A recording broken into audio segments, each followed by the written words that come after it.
Shalom, brothers. Coming around. He was infiltrating the school. We saw right. Shalom, brothers. This is Apostle Rakab back once again.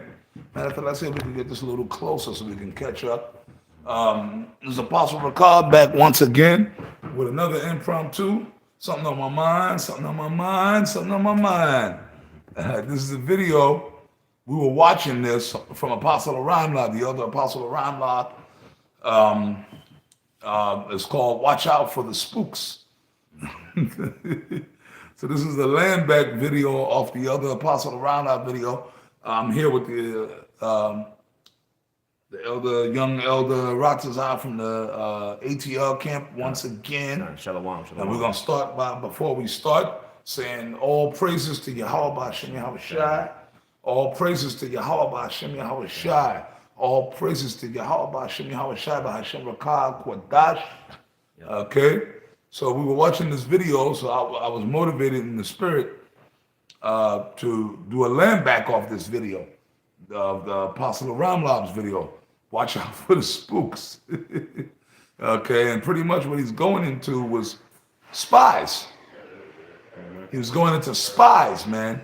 Right. And the scripture said, there shall come some to come to spy out your liberty. Oh, that's another good one. Yeah, that's a good one, yeah. Right? Because like the elder was going into in the video, the apostle was going into in the video, how these different organizations were infiltrated. They made movies about it, like the Black Panther movie. We mentioned that Judas Black Messiah, I believe. Yeah, Fred Hampton. With Fred Hampton, the movie they did recently, with the guy from Get Out in it, but that was a true story. He was portraying Fred Hampton, the Black Panther leader, and how that one nigga, and that nigga, the dude came in there as a spy, and he ended up, he ascended to the level of becoming Fred Hampton's personal bodyguard, but he was an actual spy working for the FBI. Okay? And he was the one that set up Fred Hampton to be put to death. Right? Donnie Brasco, which was based on another true story. Joe Pistone, he was an FBI agent, and he infiltrated the mafia. Okay? But it showed you in those movies, which in real life, this guy, the real life Donnie Brasco admitted, he said, yeah, the movie was accurate as far as, he said, I really got close to those guys because he was really in deep. It wasn't like he was just in there for a couple of weeks. He was in there for years. Donnie Brasco, Joe Pistone, he had got so deep into the mafia because he was 100% Italian. He had got so deep that they was about to make him a made man. And even Joe Pistone said that eventually the FBI pulled him out because they had enough evidence to roll on them guys. Sonny Black and Lefty Ruggiero and them guys. At that point, I guess they had felt they had enough evidence to get them guys to roll on them. But Joe Pistone said it. He admitted it. I saw the interview myself with Joe Pistone, the real life Joe Pistone. He said, yeah. He said, I was almost about to become a made man. He said that would have been crazy. I would have been the first FBI agent to actually become a made man. And in the mafia, back then in the old days, becoming a made man was as high as that was a big deal. He was about to become a member of a family, actually a fucking made man, a connected guy. But he was actually an FBI agent, right? And he was about to become a made just before they pulled him out. He was actually about to become a made guy. Right. So that means he ascended to the top of the mafia as an associate, right? But he was a goddamn FBI agent. And in the movie, they show you that he felt guilt. One of the guys, I believe, Sonny Black, they ended up killing him when they found out this guy was an agent. So he caused the guy to get put to death, right? And you can see that he was remorseful. Like he actually missed that lifestyle. He missed them guys. You get into that. When you around a certain particular group of dudes, even if you a spy, you get into that, the spirit gets on you. You kind of become convinced that, yo, man, I like. And then in the video Apostle Ramla did here, he mentioned other movies, In Too Deep with Omar Epps and LL Cool J. The other one, the one with Wesley Snipes and Don Cheadle that came out, Brooklyn's Finest. In the movie Brooklyn's Finest, Don Cheadle was an undercover cop, but he actually grew to love that he was spying on Wesley Snipes and his crew. but he actually grew to love Wesley Snipes. Like he didn't want Wesley Snipes to. He actually flaked on the cops. Yeah. Because he actually told Wesley Snipes, yo, man, don't take. Like he had Wesley Snipes do for a setup, but then he warned him, like, nah, don't take that deal. Don't, nah. Like he actually grew to love this guy. He actually kind of became one of them. Yeah. He became one of the crew. And then what happened, if you saw the movie Brooklyn Finest, and they filmed that movie, I used to live over there. Right where they filmed that fucking movie. I used to live there back in the 90s. Tilden Projects, Brownsville. I used to live there when I came up from Florida. That was my home. I lived there. The scene where Wesley Snipes got shot in front of the supermarket with that pizza and the Chinese restaurant, I used to go in. I was there every day. They filmed that in my old neighborhood. But anyway, when the other drug dealers killed Snipes, this guy Cheeto, he said, fuck being a cop, and he went and he killed the other dudes. He avenged Snipes' death. So it go to show you when you get in too deep, like you can't help it. You get like the video Apostle Ramlab was doing, there are certain guys amongst us that are spies. Right. Whether you a criminal and they gave you a deal, well, look, either you go infiltrate these guys or we're going to lock you up. Certain guys are doing it because maybe the government or offered them a deal because they had some shit on you, or whether you're just a straight up actual agent like Donnie Brasco and like In Too Deep, Omar Epps, and you're trained to go in and infiltrate for the so-called white man, the devil. For you to be a spy, you got to be the dumbest, stupidest motherfucker on the planet. Yeah. Because you come amongst us, we're not a carnal group, man. We're a spiritual group. So you come amongst us, you're trying to find something that you can use against us to try for the government to have a reason, the federal agencies to have a reason to roll on us and kill us or lock us up. Not realizing that the so-called white man's a devil. But everything we doing is scriptural based, man. You're not gonna find, we're not stockpiling weapons. Right. Okay? We're not stockpiling weapons. We're not creating pipe bombs or bombs. Yeah. We ain't doing none of that. The Bible, Yahweh Shai said, wait thee upon me till I rise up to the prey. Hold on one second. I'm just going to play a little of Apostle Ramlad's video.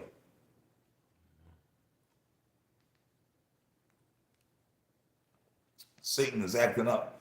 I got it paused, but all of a sudden now. Wow. And then one day, he came around at a time that nobody comes around. And pretty much, his cover was blown. Because when you put that cheese out, the rats will come out to play. And then, we told him, a couple of brothers had a dream, of you that you was an Edomite, so you know how we feel about Edomites. You can't come around on them. And those were his walking papers.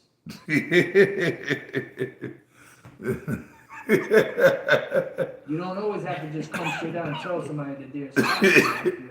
Give them enough rope to hang themselves. It says, receive a stranger into the house. Now, I'm laughing because the story that Apostle Ramlab is telling, I was there, of course. I was there. I remember that whole situation.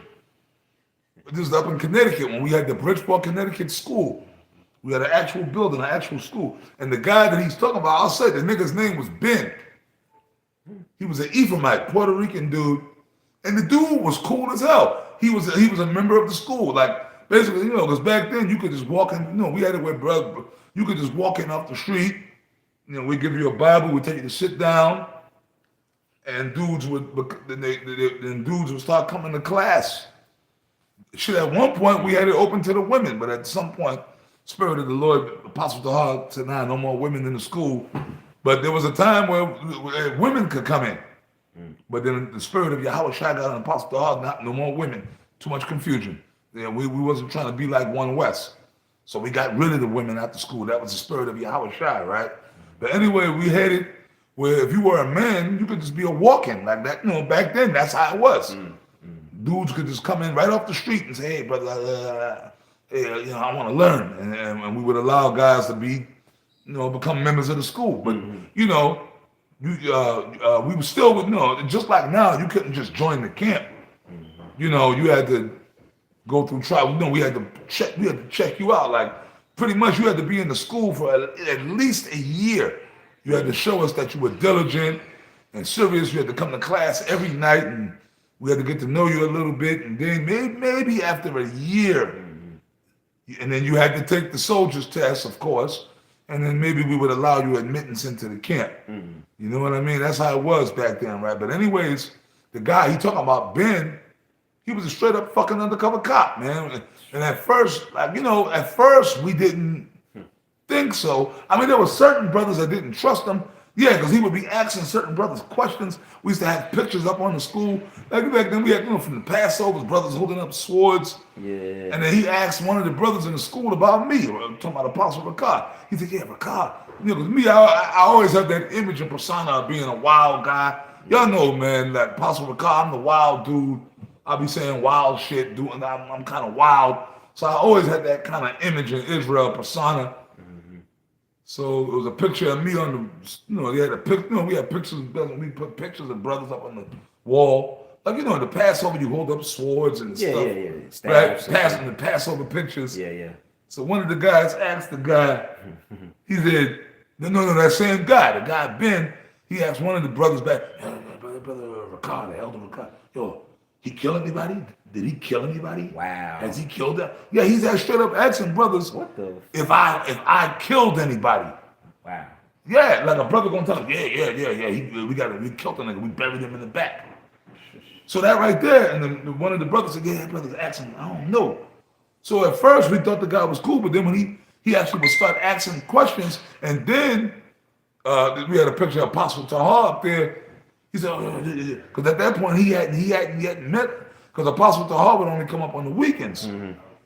So then he started asking brothers, who's that? And brothers asked the Elder Tahar, that's the elder, that's our leader, that's that, where he live?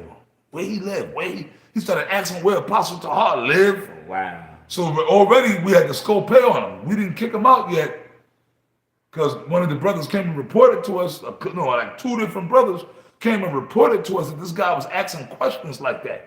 He asked if me, Ricard, Elder Ricard, if I had killed anybody. Then he started asking if Apostle Tahar, where Apostle Tahar lived. Did he kill anybody? Like he was a bad spy, really, but he was cool. No, he was all cool. I remember because he used to drive a red pickup truck. Matter of fact, he used to drive us home and all that. Because back then, certain brothers didn't have a car. So at the end of the night, brothers need to ride home. He drove me home a couple of nights. Because me, I own a pickup truck now. So back then, I said, I want to get me a pickup. He said, yeah, brother, I can help you get a pickup truck. He was offering to help get me a pickup truck. You don't even know me, dude. Wow. The dude, he drove me home 2 nights. So, but then after a while, we said, we think that nigga's a spy. He's a cop. And then the story of Apostle Around I'm talking about, there was an incident, I ain't gonna go into the details of it. We had an incident in the school. Something went down. We got into an altercation right in front of the school. One of the brothers ended up getting arrested that night. Cops ended up arresting one of the brothers. But it was late at night. Class, the only brothers that were there were high-ranking guys. Myself, Apostle Arana, Apostle Gabar, Elder Menatazak, the top-ranking high men. We the only, but all the other regular students wasn't there. We had class, but class was earlier. By this time, all the other students were dismissed. So if you was like a regular student, brother, you would have had no business being at the school or coming to the school at that time. It was like around maybe midnight after that particular brother got arrested. Yeah. The cops came and the cops left, took the brother away. So we're sitting in the school upset, sad. Like, damn, man, we got to figure out a way to get this brother. And then it's like 12 o'clock midnight. This dude, the guy Ben, he comes walking in, shalom, brothers, saluting us. Then he sits down. And then we all looked at him like, nigga, what the fuck you doing here? But you know what? We didn't say nothing to him. We just played it. Yeah. We saluted him and said, hey, brother just got ready to die. Oh, okay, yeah, brother, let me do it. We like, nah, brother, look, brother, we will. And then we said, you know what? We're going to just close up the school. Everybody's dismissed. Yeah. After that was it. We told Apostle Tahar, man, that nigga's a spy, man. Damn. What was he doing 12 o'clock, man? Yeah. How would he even know? He just walked in. He had no business being there. Showing you how stupid he was. Yeah. So after that, the apostle around him, you heard the rest of the story. We didn't even tell him, look, nigga, we know you a spy. Apostle around him said, look, man, we had a dream you were Edomite, so you can't be here no more. Yeah. And we did him like that, and he knew his cover was blown. Yeah. But you got to be stupid to be a spy. Now get them scriptures real quick. Yep. This is Second Corinthians 13 and verse 8. For we can do nothing against the truth, but for the truth. You spies, you coming in here to spy out the truth. You thinking you're gonna try to get information to hurt us, but really you can't do nothing for the truth, against the truth, but for the truth. Okay. You guys, you trying to spy, but in the spirit might have it like Apostle Aram said, you might become convinced in the spirit and become actual disciples of Yahweh Shai. You see, so no matter what you do, you can't hurt. What you guys are doing is prophecy anyway. Read on. Y'all fulfilling prophecy. So everything you're doing is for the glory of Yahweh Shai, even on the left-hand side. Yeah. Come on. That was the main point on that. Yeah, move on to the next scripture. This is Proverbs 21 in verse 30. There is no wisdom, nor understanding, nor counsel against the Lord. That's right. There is no wisdom, nor counsel, nor understanding against Yahweh Ba'ashem Yahweh Shai. So you spies, whatever wicked evil you coming in amongst the brotherhoods as greedy as wolves to try to get information, to try to destroy us. Okay, no matter what you do, no matter what folly you try to create, it's not gonna stop this truth. That's right. The word of the Lord is a spirit, man. And you can't stop it. So no matter what counsels, wicked, evil counsels that you working for Esau, trying to bring up allegations against the men of the Lord and the testimony of Yahweh Shai, you can't stop it. You can't hurt it. That's right. America's going to be destroyed. Esau's going into captivity. But what else we got? Yep, another one. This is that'll be the last one. This is Proverbs 19 and 21. There are many devices in a man's heart. Nevertheless, the counsel of the Lord, that shall stand. There are many devices in a man's heart. So you spies, you guys are the FBI agents, CIA, whatever government agency you working for, police agency you're working for, your devices of trying to bring up wickedness or get up some type of dirt on us or allegations, right. It's nothing that's going to prevail against the spirit of the Lord, which this truth is the spirit of Yahweh Ba'ashem Yahweh Shai, man. That's right. You guys are wasting your time. You're fools. It would be better for you guys to repent and throw your badges away and say, fuck it. You know what? I'm an Israelite now. I was a spy, but you know what, man? Now I believe in this truth. Now I'm just going to follow this truth. That's right. You know what I mean? Yeah. Because what you're doing with Esau, there's no devices that is going to come against what? Yep, it says. The counsel of the Lord? Yep, it says, there are many devices in a man's heart. Meaning you wicked spies. You coming with the intentions of working for Esau to try to get dirt on the men of the Lord. Go ahead. Yep. Nevertheless, the counsel of the Lord, that shall stand. Nevertheless, the counsel of the Lord, that shall stand. Meaning these prophecies are going to happen. That's right. No matter what you guys try to do, you're not going to be able to stop the prophecies from taking place. The elect of Israel are going to be delivered. America's going to be destroyed. Esau's going down. So you guys can't stop it, man. That's right. You deal? Your wicked devices spying for the damn devil is not going to avail you nothing. You're going to end up at the end of the day dying along with Esau, man. That's right. But with that, I'm going to wrap this video up. I pray it was edifying. Brothers, beware, man. You sincere brothers. And I say shalom. Shalom.